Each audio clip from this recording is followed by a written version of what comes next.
नमस्कार मित्रांनो, नर्सिंग एक विश्वासेवा मी आरोग्यदाता चॅनलमध्ये मी अक्षय तुम्हा सर्वांचं स्वागत करते। मित्रांनो, तुम्ही जर माझ्या चॅनलवर नवीन आले असाल तर चॅनलला सबस्क्राईब करा, व्हिडिओला लाईक करा आणि शेअर करायला विसरू नका।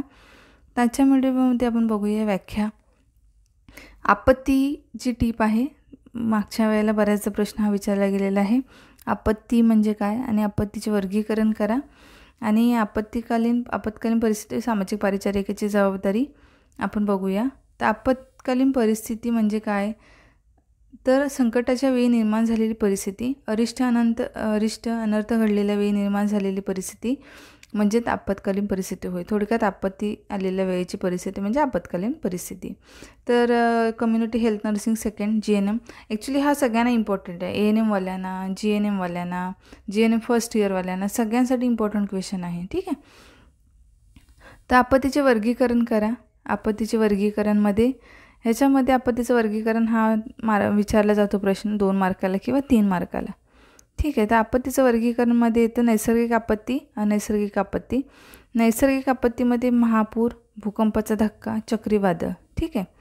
अनैसर्गिक आपत्तीमध्ये काय येतं, मनुष्यकृतीतून निर्माण झालेली आपत्ती किंवा अनैसर्गिक आपत्ती, रस्त्यावरील अपघातून निर्माण झालेली आपत्ती, घरातील अपघात, स्फोट किंवा विषारी वायूंची विषबाधा।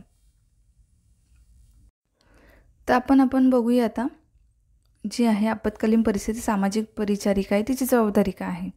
तर ह्याच्यामध्ये तयारी, तर आपल्याला आपत्कालीन व्यवस्थापन करावे लागते। महत्त्वाचा फरक हाच आहे की आपली आपत्ती जी आहे ती आपल्याला काही सांगून येत नाही, या घटना अचानक घडत असतात, म्हणून नियोजन हे सतत तयार असावे।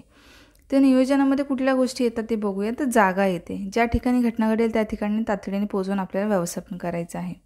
वेळ, ज्यावेळी घडेल त्यावेळेस क्षणाचा विलंब न करता, वेळ वाया न दवडता तातडीने हजर होऊन आपल्याला त्या गोष्टीचं व्यवस्थापन करायचं आहे। साहित्य, तर प्रथमोपचाराची पेटी तयारच असते। अशा घटना काही सतत व वरचेवर घडत नाही। आपल्या फर्स्ट एडची जी पेटी आहे ती तयार असायला पाहिजे।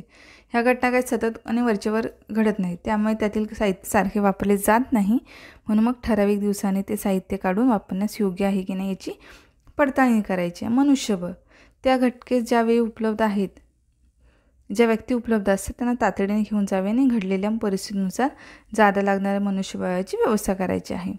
प्रशिक्षण, आपल्याला सामाजिक आरोग्य परिचारिकेचे हे जबाबदारी सांगते। तर प्रशिक्षण, आपण प्रशिक्षण देऊन आपल्या कर्मचाऱ्यांना कोणत्या गोष्टी कराव्या लागतील हे आधी शिकवून ठेवलेले असते।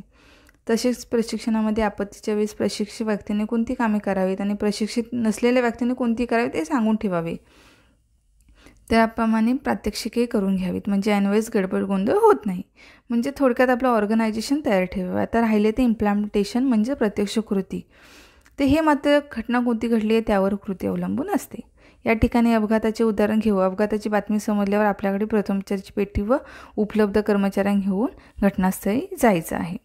तेथे गेल्यावरती काय करायचं, तर क्षणार्धाचं विलंबन निरीक्षण करायचं आहे। सर्व कृतींचा प्राधान्याने क्रम लावावा। आपल्या संघातील प्रशिक्षित व्यक्तींनी कामाची जबाबदारी व कामाचे अधिकार द्यावेत। त्यांना काम करण्यासाठी लागणारी साधनसामुग्री जी आहे व इतर मदत घेऊन तातडीने कामास सुरुवात येईल हे बघायचं आहे। कर्मचारी हे कामे करत असताना प्रथमोपचाराचे सर्व सुवर्ण नियम जे आहेत ते पाळले जातील याची काळजी घ्यायची आहे, ठीक आहे। आपत्कालीन परिस्थिती जबाबदारी, त्यांना CPRची गरज असते। असे रुग्ण तातडीने हाताळावेत। बेशुद्ध व मज्जाघाताचे रुग्ण तातडीने उपाय सुरू करावेत। रक्तस्राव असतो किंवा जखमांचे हाडेमोडीचे रुग्णांवर तातडीने प्रथमोपचार करायचा आहे। प्रथमोपचारानंतर रुग्णांना दवाखान्यात हलविण्यास सोय करण्यास विलेज लीडर्सना सांगायचं आहे, ठीक आहे। त्यानंतर हे करत असताना अधिकाऱ्यांना निरोप द्यायचा, ठीक आहे। तिथल्या जादाचे जे मनुष्यबळ लागतं त्यांच्यासाठी प्रयत्न करायचे। इतर संस्थांशी जसे पोलीस खाते, होमगार्ड, स्वयंसेवी संस्था यांच्याशी संपर्क साधून त्यांना मदत घेऊन वाहन व्यवस्था आणि रुग्णांची हलवण्याची व्यवस्था करून परिस्थिती आटोक्यात आणण्याचा प्रयत्न करायचा आहे। हे सामाजिक आरोग्य परिचारिकेचे कार्य आणि परत ते आपत्कालीन परिस्थितीत बाकीचीही कामं असतात। रुग्णांना प्रथमोपचार काय करायचं आहे ती सुद्धा जबाबदारी आहे। तर आपत्तीनंतर समुदायाच्या आरोग्याचे गरजांचे मूल्यांकन करणे, आरोग्य सेवा, मानसिक आरोग्य सेवा आणि पुनर्वसन सेवा, लोकांना त्यांच्या आरोग्याच्या समस्यांवर मात करण्यासाठी सुद्धा मार्गदर्शन करायचं आहे। आणि प्रथमोपचारासाठी सुद्धा प्राथमिक आरोग्य परिचारिकेची खूप मोठी जबाबदारी आहे, ठीक आहे. पुनर्वसन तर करायचंच आहे. ही कामंसुद्धा प्राथमिक आरोग्य सामाजिक आरोग्य परिचारिकेचीच आहे. प्लस प्रथमोपचारामध्ये सुद्धा तिचा रोल आहे. तर ते ह्याच्यामध्ये नाही आहे. तर ते सुद्धा काम तिला करायचं आहे. तर ही आहे नैसर्गिक आपत्तीचे वर्गीकरण, म्हणजे आपत्तीचे वर्गीकरण, नैसर्गिक आणि अनैसर्गिक आपत्ती. आणि त्याच्यानंतर तिची सामाजिक आरोग्य परिचारिकेची जबाबदारी. आणि अजून तुम्ही त्याच्यामध्ये तिचा प्रथमोपचारामध्ये काय रोल आहे ते सुद्धा येतो. पण खूप असा मोठा व्हिडिओ होणार, तुम्हाला बोर होणार. तर त्याचा साधे बेसिक तिची जबाबदारी आहे. तर आपत्कालीन स्थितीत काय कार्य करायचं आहे, तर याशिवाय दंश, अन्नाची विषबाधा, म्हणजे यामध्ये कोणत्या येत आहेत, दंश, अन्नाची विषबाधा, अन्नमार्गाने झालेली विषबाधा, भाजणे, म्हणजे कोणत्या कोणत्या गोष्टी होऊ शकतात ते आहे. विद्युत शॉक, अचानक आलेली बेशुद्ध अवस्था, शॉक, ह्या अशा घटना घडतात ज्यावेळी आपल्याला अतिशय तातडीने कार्य करायचं आहे.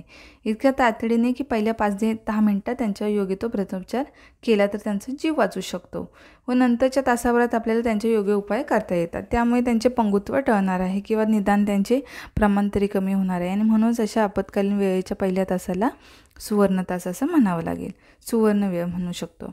त्यामध्ये रोगी जेव्हा बेशुद्ध होतो किंवा अर्धवट बेशुद्ध जातो तेव्हा त्याच्या सूज आली तर सुजेमुळे हवेचा मार्ग बंद होतो. पाण्यामुळे बुडल्यामुळे, विषारी वायूच्या विषबाधेमुळे, गुदमरल्यामुळे हवेच्या मार्गात अडथळा निर्माण होतो. ठीक आहे. त्याच्या इथे घशात सूज येते. ठीक आहे. त्यामुळे सूज आली तर सुजेमुळे काय होतं, हवेचा मार्ग बंद होतो. गुदमरल्यामुळे हवेच्या मार्गात अडथळा निर्माण होतो.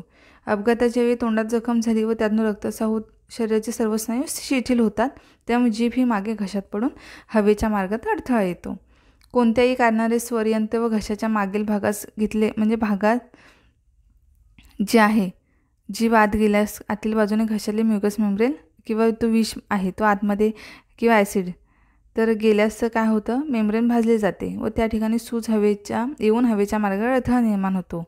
या अशा अनेक कारणाने हवेच्या मार्गात अडथळा निर्माण होतो व ती व्यक्ती गुदमरून म्हणजे मरू शकते किंवा मृत्युमुखी पडण्याची शक्यता असेल.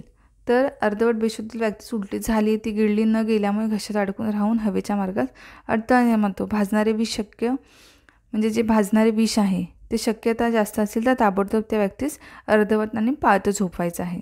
तोंड एका बाजूला वळवायचं आहे. डोक्यावरील बाजू थोडीशी खाली करायची आहे. गुरुत्वाकर्षणाने मग काय होतं, तोंडातील लाल रक्तस्राव होत असल्यास रक्तही सर्व आपोआप बाहेर येईल. तसेच रोगी जो आहे तो बेशुद्ध असल्यास त्याची जीभ देखील मागे घशात न पडता स्वाभाविक स्थितीत राहील. अशा अवस्थेत उलटी झाल्यास ती हवेच्या मार्गात खेचली जाण्याऐवजी ती आपोआप बाहेर येईल.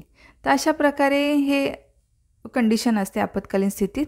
तर आपल्याला कार्य करायचं आहे, 5 ते 10 मिनटात त्यांचे उपचार करायचे. इथपर्यंत लिहिलं तरी चालेल, कारण तुम्ही एवढं सगळं लिहित बसणार तर तुम्हाला खूप मोठा असा वेळ लागणार. तर ह्याच्यातले शॉर्ट ज्या गोष्टी आहेत त्या काढून तुम्ही त्याच्यामध्ये लिहू शकता.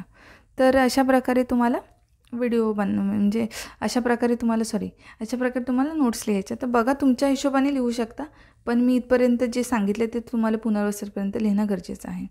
तर अशा प्रकारे आजचा व्हिडिओ होता. लवकरच भेटू आपण पुढच्या व्हिडिओमध्ये. तोपर्यंत काळजी घ्या, मस्त राहा, स्वस्थ राहा. धन्यवाद.